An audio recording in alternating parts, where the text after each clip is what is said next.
শৈশব থেকেই আমার ভাই ছিল খুবই চঞ্চল।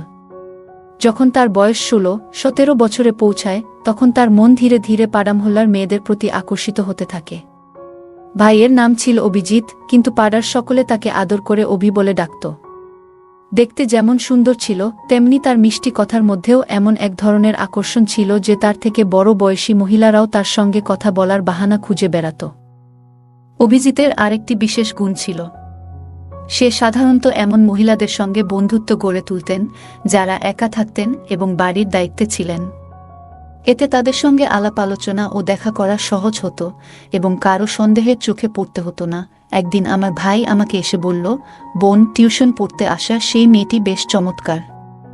তার বয়সও কম আর মিষ্টি চেহারার জন্য সবাই ওকে খেয়াল করে, তবে তার পরিবারের কেউ তাকে খুব একটা খোঁজখবর নেয় না। প্রায় টিউশন শেষে সে এখানে থেকে যায়, কিন্তু তার পরিবার কখনো জানতে চায় না সে কোথায় থাকে। তার কথা শুনে আমি কিছুটা অবাক হয়ে গেলাম, মনে হলো যেন তার মধ্যে একটু বেশি আগ্রহ তৈরি হয়েছে। তবুও চুপ করে রইলাম। কিছুক্ষণ পর সে বলল, তুমি যদি মেয়েটির সঙ্গে একবার পরিচয় করিয়ে দিতে তাহলে কাছে থেকে একবার দেখার সুযোগ পেতাম। তখন আমি বললাম, কাল এসো, সে টিউশনে আসবে, তখন পরিচয় করিয়ে দেব তোমার সঙ্গে। তার সাথে পরিচয় করিয়ে দেওয়ার পর ভাই মেয়েটির সাথে। অভিজিতের জীবন বেশ চাঞ্চল্যকর ছিল। তার অস্থির প্রকৃতির কারণে মহল্লার অনেক মহিলা ও মেয়েরা অসুবিধার সম্মুখীন হতো। সে শুধু পাড়ায় নয়, স্কুলেও অনেকের সঙ্গে বন্ধুত্ব গড়ে তুলেছিল। মহল্লার মহিলাদের সঙ্গে মেলামেশা তার কাছে যেন এক প্রকার বিনোদনের বিষয় হয়ে দাঁড়িয়েছিল। এ কারণেই প্রায় আমাদের বাড়িতে তার ব্যাপারে অভিযোগ আসতে শুরু করেছিল। আমাদের আব্বা আম্মার অবস্থা তো আরও খারাপ। তারা ভাবতে ভাবতে কষ্ট পেতেন, আমরা কেমন সন্তানকে বড় করছি। আব্বা প্রায়শই মাথায় হাত দিয়ে আল্লাহর কাছে প্রার্থনা করতেন যেন অভিজিৎ সঠিক পথে আসে, কারণ এতে পরিবারের সুনাম জড়িত। আম্মাও অভিজিৎ এর আচরণে দুঃখে থাকতেন। আসল ঘটনা হল, অভিজিৎ আমাদের পরিবারের বহু আকাঙ্ক্ষিত সদস্য হিসেবে জন্ম নেয়। দীর্ঘ প্রার্থনার পর পরিবারে তার আগমন ঘটে, আর সেজন্য সবাই তাকে ভালোবেসে অভিজিৎ নামে ডেকে বিশেষ স্নেহ করত। অভিজিৎ সবসময় নিজের মতো চলার সুযোগ পেত, আর তার ইচ্ছাকে সবাই গুরুত্ব দিত। এই ভালোবাসার পরিবেশে বড় হতে হতে তার মনে মহিলাদের প্রতি আকর্ষণ জন্মায়। বিশেষত তার চেয়ে বয়সে বড় মহিলাদের প্রতি তার বেশি আগ্রহ ছিল। অভিজিৎ প্রথম এই আচরণ প্রদর্শন করে যখন তার বয়স ছিল 14 বছর। প্রথমে সেটা নিছক কৌতূহল ছিল, তবে ক্রমে এই অনুভূতিগুলো আরও গভীর হতে থাকে। আজকের এই গল্পে আপনাদের জানাতে চলেছি আমার ভাই অভিজিৎ এর একটি গল্প। আর দয়া করে ভিডিওটি ভালো লাগলে ভিডিওতে একটি লাইক করে দাও। সবার আগে জানাই, আমার নাম পূজা। আমার ভাই অভিজিৎ, যাকে সবাই আদর করে অভি বলে ডাকে, ছোটবেলা থেকেই কিছুটা অদ্ভুত স্বভাবের ছিল। যখন একটু বড় হলো তখন সে প্রায়ই নিজের ঘরে দীর্ঘ সময় ধরে বন্দি থাকত। ঘন্টার পর ঘন্টা ফোনে ব্যস্ত থাকত, আর আম্মু তাকে খেতে ডাকলেও সে নিজের মতো করে সময় কাটাত। মাঝে মাঝে কেবল খাবার খেতে বাইরে বের হতো। অভিজিতের পড়াশোনায় মনোযোগ কখনোই ভালো ছিল না, তবে ছোটবেলায় 15 বছর পর্যন্ত ঠিকঠাক স্কুলে যেত। কিন্তু 16 বছর বয়সে পৌঁছানোর পর থেকেই তার মন পড়াশোনা থেকে সরে যেতে শুরু করে এবং আশেপাশের মহিলাদের প্রতি আকর্ষণ অনুভব করে। সেই থেকে তার মাথায় নারীদের নিয়ে ভাবনা গেঁথে বসে। তখন থেকেই স্কুল বা কোচিংয়ের মেয়েদের বদলে সে পাড়ার মহিলাদের সঙ্গেই সময় কাটাতে আগ্রহী হয়ে ওঠে। সব সময় মহিলাদের কাছে গিয়ে গল্প করত, হাসি ঠাট্টা করত, আর মহিলারাও তাকে অনেক পছন্দ করত। অভিজিৎ যখন পাড়ার মেয়েদের সঙ্গে মজা করত তখন প্রায়ই সেই ব্যাপারে অভিযোগ আমাদের বাড়িতে আসত। এমন কাণ্ড শুনে কখনো কখনো আব্বু এতটাই রেগে যেতেন যে অভিজিৎ এর উপর হাত তুলতেন। কিন্তু এখন অভিজিৎও বড় হয়ে গিয়েছে, সে পাল্টা উত্তর দিতে শুরু করেছে এবং আব্বুর সঙ্গে কথায় কথায় ঝগড়া লাগিয়ে বেরিয়ে যেত। কিছুদিনের জন্য কথা বলা বন্ধ রাখত। আম্মা আব্বু ভীষণ চিন্তিত হয়ে পড়তেন। তারা বারবার আল্লাহর কাছে প্রার্থনা করতেন, আমাদের এমন কেন হলো? হে আল্লাহ, কি পাপ করেছিলাম আমরা? অভিজিৎ আমাদের পরিবারে অনেক দোয়ার পর জন্মেছিল, আম্মা আব্বুর দীর্ঘ অপেক্ষার পর। কিন্তু এখন সেই প্রার্থনার ফলই যেন উল্টো দিক থেকে বোঝা হয়ে দাঁড়িয়েছে। পাড়ার লোকজনও তার জন্য বিরক্ত হতে শুরু করেছে। যখন আব্বুর মনে হলো যে বোঝানো কিংবা শাসন করে আর কিছু হবে না, তখন তিনি সিদ্ধান্ত নিলেন অভিজিৎকে যদি কোনো কাজে ব্যস্ত রাখা যায় তবে তার মনোযোগ অন্যদিকে যাবে। আব্বু অনেক কষ্ট করে কিছু টাকা জোগাড় করে অভিজিতের জন্য একটি ছোট হার্ডওয়্যার দোকান খুলে দিলেন। তিনি অভিজিৎকে বুঝিয়ে বললেন, বেটা, আমার বয়স হচ্ছে, একদিন আমাকে বিশ্রাম নিতেই হবে। ঘরের খরচ চালানোর জন্য আমি এই দোকানটি তোমার নামে দিয়েছি। এখন থেকে তুমি এই দোকানের দায়িত্ব নিয়ে দেখাশোনা করবে। আব্বু অভিজিৎকে বললেন, মেহনত করবে তো আমি তোমায় আরও সাহায্য করব, শুধু মাসে একবার আমাকে হিসাবটা দেখাবে। এই কথাগুলো শুনে আমি আমার ভাইয়ের প্রতিক্রিয়া লক্ষ্য করছিলাম। সে মনে মনে খুব খুশি হয়ে উঠেছিল। ভাবছিল বাড়িতে আম্মা আব্বুর নজরদারির মধ্যে থাকতে হতো, কিন্তু এখন দোকানে বসে নিশ্চিন্তে সময় কাটাতে পারবে। তার কাছে স্বাধীনতা পাওয়াটাই যেন সবচেয়ে আনন্দের বিষয় ছিল। এভাবেই অভিজিৎ এখন দোকানে বসতে শুরু করল। যখন দোকানে কম ক্রেতা আসত, তখন সে ফোন বের করে নিজের মতো ব্যস্ত হয়ে পড়ত। ধীরে ধীরে দোকানটিও জমে উঠল, আর টাকা আসতে শুরু করল তার হাতে। আর সেই টাকার স্বাদ পেয়ে যেন অভিজিতের মনে আরও কিছু করার ইচ্ছা জেগে উঠল। দোকানে কাজ করতে করতে অভিজিতের কিছুটা মজা পেত, কিন্তু বয়স বাড়ার সঙ্গে সঙ্গে তার উদ্দেশ্যগুলো আরও দৃঢ় হতে থাকে। অভিজিৎ এবার পাড়ার অনেক মহিলার সঙ্গে পরিচিত হয়ে গিয়েছিল। কোথা থেকে যেন তাদের ফোন নম্বর পেয়ে যেত এবং তাদের সঙ্গে এমনভাবে কথা বলতো যে তারা সহজেই তার উপর বিশ্বাস করতে শুরু করত। তার সাথে যারা কথা বলতো তারা বেশিরভাগই মহিলারা বিধবা ছিল। ফোনে কথোপকথনের সময় সে এমনভাবে মিষ্টি কথা বলতো যে অনেকেই তার কথায় মুগ্ধ হয়ে যেত। অভিজিৎ খুব চতুরতার সঙ্গে তাদের মনের দুর্বলতার সুযোগ নিত। এমনকি কিছু মহিলাকে বিয়ের প্রতিশ্রুতি দিয়ে তাদের সঙ্গে সম্পর্ক তৈরি করত। কয়েকদিন তাদের সঙ্গে আনন্দের সময় কাটিয়ে যখন তার ইচ্ছে মিটে যেত, তখন সে কোনো খোঁজ না রেখেই সেই সম্পর্ক থেকে বেরিয়ে আসত এবং নম্বরও মুছে ফেলত। তার জীবন এভাবেই চলতে থাকে এবং তার ফাঁদে পড়া মহিলার সংখ্যা বাড়তে থাকে। দিনের পর দিন এসব বাড়তে থাকে। অন্যদিকে আম্মা আব্বু অভিজিতের এই আচরণে ভীষণভাবে কষ্টে ছিলেন। আম্মা আব্বু আল্লাহর কাছে দোয়া করতেন যেন অভিজিৎ একদিন ঠিক পথে ফিরে আসে। কিন্তু আমার ভাই অভিজিৎ তার আচরণে পরিবারের সবাইকে সবসময় চিন্তায় রাখত। অভিজিতের বয়স ধীরে ধীরে 24-25 বছরে এসে পৌঁছাল। তখন আব্বা আম্মার মনে তার বিয়ের চিন্তা আসে। তারা ভাবতে শুরু করেন যে তাদের ছেলে এখন নিজের কাজে মনোযোগ দিচ্ছে। প্রতিবেশীরাও একইভাবে মনে করতে লাগলেন যে অভিজিৎ এখন সঠিক পথে রয়েছে, কারণ বহুদিন ধরে তার নামে কোনো অভিযোগও আসেনি। আব্বা ভেবে খুশি ছিলেন যে তাদের দোকান সফল হয়েছে এবং তাদের ছেলে এখন কাজে ব্যস্ত, কিন্তু সত্যিটা ছিল ভিন্ন। অভিজিৎ বাইরে থেকে ঠিক থাকলেও আসলে আগের চেয়ে অনেক দূরে চলে গেছে। যদি আব্বা জানতেন যে তার ছেলে এখনও বহু মহিলার সঙ্গে যোগাযোগে রয়েছে, তবে হয়তো তিনি এই ধাক্কাটা সামলাতে পারতেন না। যখন আম্মা আব্বা অভিজিৎ এর জন্য মেয়ে দেখা শুরু করলেন এবং তাকে বললেন, বেটা, আমরা চাই তোমার বিয়ে হোক, আমাদেরও নাতিনাতনির মুখ দেখার ইচ্ছা, তখন অভিজিৎ হেসে বলল, আব্বা, আমার তো এখনো বয়সই হয়নি, আমার আরও সময় দরকার নিজের কাজে মনোযোগ দেওয়ার জন্য। আব্বা অভিজিৎকে বললেন, বেটা, বিয়ের পর তোমার কাজ থেমে যাবে না, বরং তুমি তোমার স্ত্রীকে সঙ্গে নিয়ে আরও ভালোভাবে ব্যবসা সামলাতে পারবে। আমাদের ইচ্ছাটাও পূরণ হতে দাও। অনেকটা না চাইতেও অভিজিৎ আব্বা আম্মার কথায় বিয়েতে সম্মতি দিল। এরপর তারা একটি মেয়ে পছন্দ করলেন। সে মেয়ে এতটা সুন্দর না হলেও বেশ গৃহস্থালী কাজ জানত এবং ঘর ভালোভাবে সামলাতে পারত। মেয়েটির এই গুণাবলী দেখে আব্বা আম্মা তাকে পছন্দ করেন এবং অভিজিৎ এর সঙ্গে তার বিয়ে দেন। যখন অভিজিৎ এর স্ত্রী নতুন কনে হয়ে আমাদের ঘরে এলো, তখন প্রথম রাতেই অভিজিৎ তাকে বলল, এই বিয়েতে আমার খুব একটা আগ্রহ ছিল না, আমি শুধু আমার আব্বা আম্মার খুশির জন্য এই বিয়ে করেছি। তাই তুমি এই বাড়িতে তাদের সেবা করবে, কিন্তু আমার ব্যাপারে কিছু বলবে না।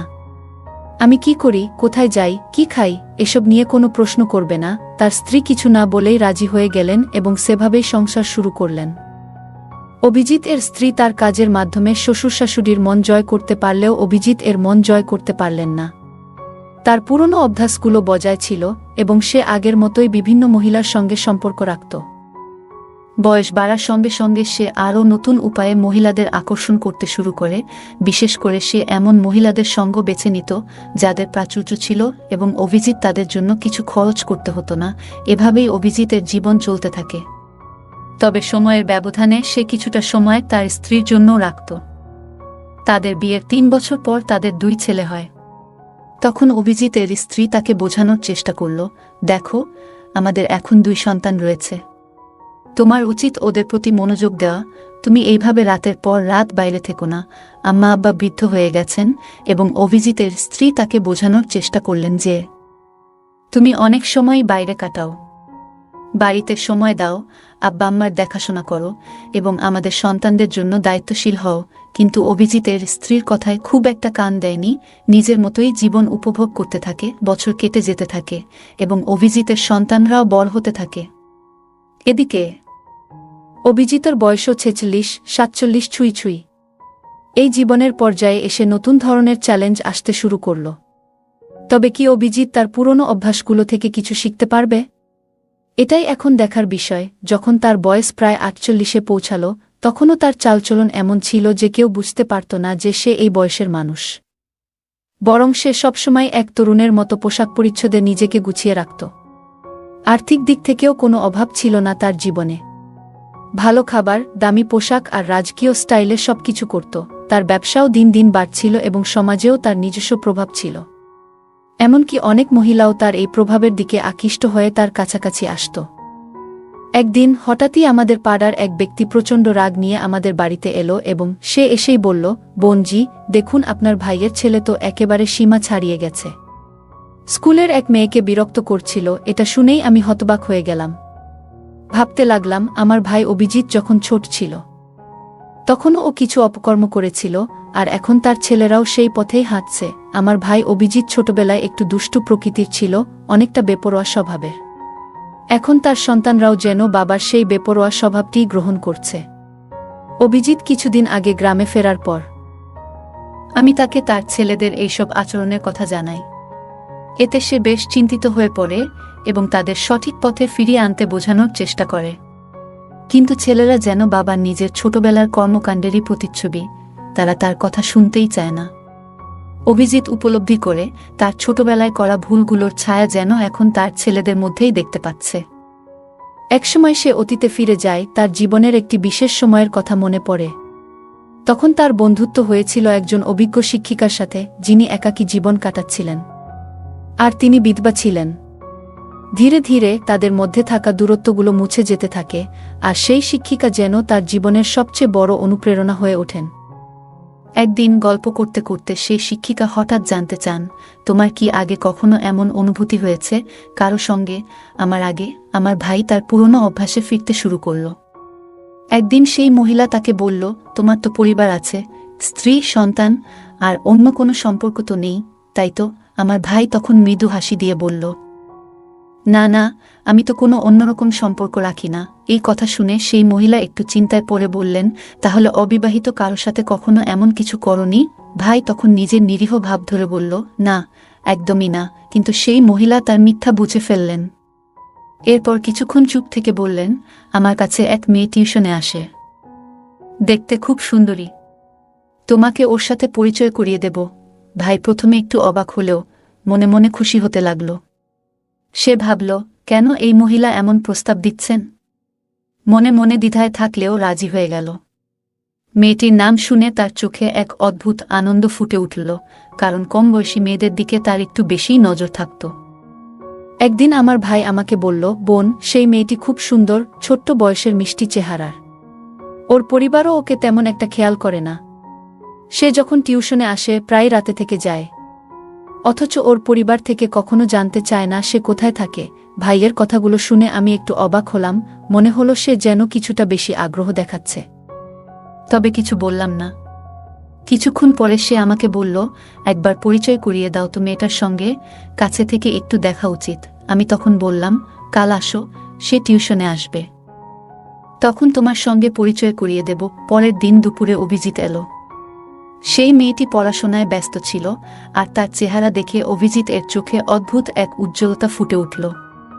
তবে মেয়েটি তার দিকে না তাকিয়ে নিজের বইয়ের মাঝে ডুবেছিল। অভিজিৎ কয়েকবার তার সঙ্গে কথা বলার চেষ্টা করল, কিন্তু মেয়েটি কোনোরকম সাড়া দিল না, বরং নিজের পড়ায় মনোযোগী থাকল। একদিন আমি জরুরি কাজে বাইরে যাচ্ছিলাম।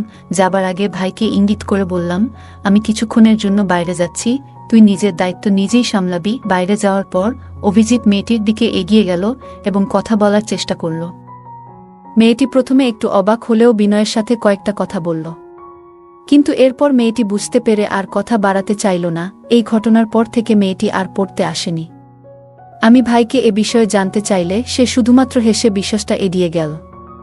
এতে পরিস্থিতি একটু জটিল হয়ে উঠল, আর আমি আশা করেছিলাম ভাই নিজের দায়িত্বের গুরুত্ব বুঝে সঠিক পথে চলবে। ভাই বলল, বোন, তুমি বুঝবে না, যারা একবার আমার সঙ্গে বন্ধুত্ব করে তারা প্রায়ই আবার দেখা করতে আসে। দেখো, কিছুদিনের মধ্যেই ও ফিরে আসবে। কিন্তু সেই প্রতীক্ষার দিন আর কখনো ফিরে এলো না। তখন ভাইয়ের মন একটু বেশি প্রায়শই মেয়েদের দিকে আকৃষ্ট হতো, বিশেষ করে যাদের জীবনে কিছুটা অভাববোধ আছে। তাদের প্রতি তার আলাদা একটা সহানুভূতি ছিল। প্রথমে ভাই কিছুদিন অপেক্ষা করেছিল, ভেবেছিল মেয়েটি আবার আসবে। কিন্তু সময় যেন অন্য কিছু ঠিক করে রেখেছিল। একদিন রাস্তায় হাঁটতে গিয়ে হঠাৎ একটি চেনা কণ্ঠ শুনে সে থমকে দাঁড়ায়। অবাক হয়ে ফিরে দেখে সেই পরিচিত মুখ, যে কিনা তার জীবনের পুরনো স্মৃতির এক অংশ ছিল। এ যেন অতীতের কোনো স্মৃতির হঠাৎ উপস্থিতি। ভাইয়ের মনে কিছুটা অপরাধবোধ জাগে, কারণ সে সেই মহিলার সঙ্গে কিছু সময় কাটিয়ে হঠাৎ চলে গিয়েছিল। মহিলা তখন তাকে থামিয়ে জিজ্ঞেস করলেন, তুমি কি জানো তোমার চলে যাওয়ার পর আমার জীবনে কি ঘটেছিল? ভাই প্রথমে কিছুটা অবাক হলেও মনোযোগ দিয়ে শুনতে শুরু করল। মহিলার চোখে কষ্টের ছাপ স্পষ্ট, আর মুখে জমে থাকা জীবনের দীর্ঘদিনের বেদনা ফুটে উঠছে। তিনি বলতে লাগলেন, তোমার চলে যাওয়ার পর আমার জীবন পুরোপুরি বদলে গিয়েছিল। মহিলা বলতে লাগল, আমি যখন অন্তঃসত্ত্বা হয়ে পড়লাম, তখন আমার নিজের পরিবারের সদস্যরা আমাকে ভুল বুঝে বাড়ি থেকে বের করে দিল। অনেক জায়গায় ঘুরে একসময় এক ছোট্ট ভাড়া করা ঘরে আশ্রয় নিলাম। সেখানে মানুষের বাড়িতে কাজ করে কোনোভাবে নিজের দিন চালাতে লাগলাম। তোমার সঙ্গে দেখা হওয়ার পরে এতদিন পর শুধু একটা কথাই জানাতে এসেছি, আমার সন্তান তোমারই রক্তের অংশ। ভাই এই কথা শুনে যেন স্তব্ধ হয়ে গেল। সে হতবাক হয়ে বলল, কিন্তু কি প্রমাণ আছে যে সে আমার সন্তান? তখন মহিলা বলল, যদি বিশ্বাস না হয় তাহলে সন্তানের ডিএনএ পরীক্ষা করিয়ে দেখো, সত্যি নিজের চোখেই দেখবে। কথা মতো মহিলা তার সন্তানের কিছু নখ কেটে নিয়ে এলেন এবং ভাইকে দিলেন। ভাই তার হাতে সেই প্রমাণ নিয়ে পরীক্ষার জন্য বেরিয়ে পড়ল। কয়েকদিন পর পরীক্ষার রিপোর্ট এলো এবং দেখা গেল মহিলার কথাই সত্যি। রিপোর্টে স্পষ্ট ছিল যে সেই সন্তান ভাইয়েরই। এই সত্যটা জানার পর ভাই নিজের ভুল বুঝতে পারল, কিন্তু তখন আর কিছু করার সময় ছিল না। এরপরের কয়েক মাস ভাই বারবার মহিলার কাছে গিয়ে প্রার্থনা করল যেন তাকে একবার সন্তানের সাথে দেখা করতে দেওয়া হয়। প্রথমে মহিলা রাজি হননি, কিন্তু প্রায় 1.5 মাস পর তিনি ভাইকে তার বাড়িতে ডেকে নেন। সন্তানের ঘরের দিকে ইশারা করে বললেন, যাও তোমার সন্তানকে দেখো। ভাই শিশুটিকে কোলে নিতে চাইলে মহিলা তাকে সন্তানের কাছে নিয়ে গেলেন। তার চোখে কষ্টের ছাপ ছিল। তিনি বললেন, আমি এতদিন একাই এই শিশুটিকে বড় করেছি। ও আমার একমাত্র সহায়।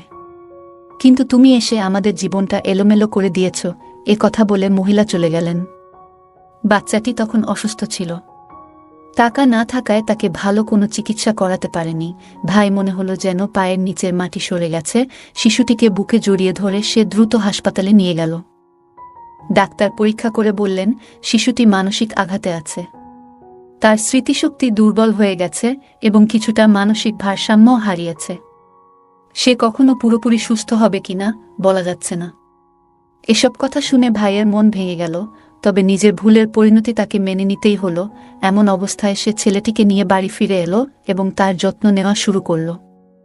রাতের পর রাত সে শিশুটির পাশে বসে থাকত, যত্ন করত। কিন্তু শিশুটি এক ভীত চোখে শুধু তাকিয়ে থাকত, যেন ভাইকে চিনতেই পারছিল না। তার মনে এমন কোনো স্মৃতি নেই যা তাকে ভাইয়ের সঙ্গে সম্পর্কিত করে। এদিকে ভাইয়ের স্ত্রী বলল, তোমার পক্ষে ওকে দেখা সম্ভব হলে দেখো, আমি আর ওকে সামলাতে পারবো না। ভাইয়ের নিজের ছেলেরাও বলল, এ কেমন ছেলে তুমি আমাদের সঙ্গে নিয়ে এলে?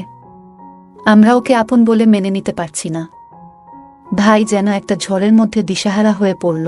অবশেষে ভাই সিদ্ধান্ত নিল আলাদা কোথাও ছেলেটিকে নিয়ে থাকবে। সে একটি ছোট্ট ভাড়ার ঘরে উঠল এবং দিনরাত পরিশ্রম করতে লাগল। দোকানে খেতে যা রোজগার হতো সবটুকুই ছেলেটির চিকিৎসা এবং যত্নে ব্যয় করত। এভাবে নিজের ভুলের মাসুল দিয়ে জীবনের প্রতিটি দিন সে ছেলেটির পাশে থেকে তার যত্ন করতে লাগল। ডাক্তাররাও বলেছিল শিশুটির স্বাভাবিক জীবনে ফিরতে কিছুটা সময় লাগবে, কিন্তু ভাই হাল ছাড়েনি। প্রতিদিন নতুন আশার আলো নিয়ে শিশুটির সেবা করত, এক স্নেহময় পিতার মতো। কিছু মাস কেটে গেল। আর ধীরে ধীরে শিশুটির মধ্যে পরিবর্তন আসতে শুরু করল। সে আর ভাইকে অচেনা মনে করত না, তার চোখে যেন পরিচয়ের একটা আভাস দেখা দিতে লাগল। ভাইয়ের অক্লান্ত পরিশ্রম আর ভালোবাসা তার মনে জমে থাকা কষ্টগুলোকে আস্তে আস্তে সারিয়ে তুলছিল। একদিন শিশুটি প্রথমবারের মতো ভাইয়ের হাত ধরল আর হালকা করে হাসল। ভাইয়ের চোখে তখন আনন্দাশ্রু এসে গেল। সেই ছোট্ট হাসিই যেন তার গোটা পৃথিবী হয়ে উঠল। সময়ের সাথে শিশুটি আরও সুস্থ হয়ে উঠল। ভাইয়ের নিঃস্বার্থ ভালোবাসা আর যত্ন তাকে নতুন জীবন দিল। এখন সে কেবল ভাইয়ের পাশে থাকে না, বরং তাকে পিতার মতো মেনে নিয়েছে। সমাজের নানা কথা আর কঠিন পরিস্থিতি সত্ত্বেও ভাই কখনো হাল ছাড়েনি। আর তার এই পরিশ্রমের ফল পেল। অবশেষে সেই দিনও এলো, যেদিন শিশুটি ভাইকে আব্বু বলে ডাকল।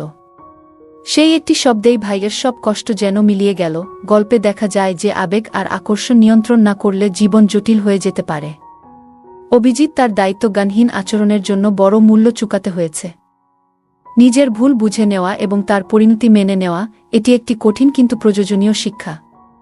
অভিজিৎ শেষ পর্যন্ত নিজের ভুলগুলো স্বীকার করে ছেলের প্রতি দায়িত্ব পালন করে, যা তার নিজের উন্নতির পথ উন্মোচন করেছে। গল্পের শেষে অভিজিৎ যখন তার সন্তানের প্রতি নিঃস্বার্থভাবে ভালোবাসা প্রদর্শন করে, তখন সেই ভালোবাসাই তাকে তার সন্তানের মন ও বিশ্বাস ফিরে পেতে সাহায্য করে। এটি প্রমাণ করে যে ভালোবাসা এবং যত্ন প্রায়শই কঠিনতম পরিস্থিতিতেও পরিবর্তন আনতে পারে। অভিজিৎ তার ভুল বুঝে এবং একাকী কষ্ট ভোগ করলেও তার পরিবার, বিশেষত ভাইয়ের মতো কেউ পাশে থাকলে জীবন আরও সহজ হতো। পরিবারে ভালোবাসা এবং সমর্থনের গুরুত্বকে এই গল্পটি খুব সুন্দরভাবে তুলে ধরে। অভিজিতের জীবনের চঞ্চল স্বভাব এবং নিয়ন্ত্রণহীন আকর্ষণ তার জীবনে বিপর্যয় ডেকে আনে। গল্পের শুরুতে দেখা যায় তার অস্থির স্বভাবের কারণে সে প্রায়শই ভুল সিদ্ধান্ত নিয়ে বসে, যার মধ্যে তার পরিবারের প্রতি দায়িত্বের ঘাটতি স্পষ্ট। অন্যদের জীবনে ঢুকে পড়া এবং নিজের আকর্ষণকে সঠিকভাবে নিয়ন্ত্রণ না করার জন্য শেষ পর্যন্ত তার নিজের জীবনই ধ্বংসের মুখে পড়ে। এটি শেখায় যে আমাদের আবেগ এবং দায়িত্বের মধ্যে ভারসাম্য বজায় রাখা কতটা জরুরি, কারণ অসচেতনভাবে নেওয়া সিদ্ধান্ত আমাদের এবং অন্যদের জীবনকেও ক্ষতিগ্রস্ত করতে পারে। বন্ধুরা, যদি এই গল্পটি ভালো লেগে থাকে তাহলে দয়া করে ভিডিওটি লাইক করুন এবং আমাদের চ্যানেলটি সাবস্ক্রাইব করুন। পাশে থাকা বেল আইকনটি প্রেস করুন, যাতে করে আমরা যখনই নতুন ভিডিও আপলোড করি তার নোটিফিকেশন সবার আগে আপনার কাছে পৌঁছে যায়। ধন্যবাদ। দেখা হবে আমাদের পরবর্তী ভিডিওতে।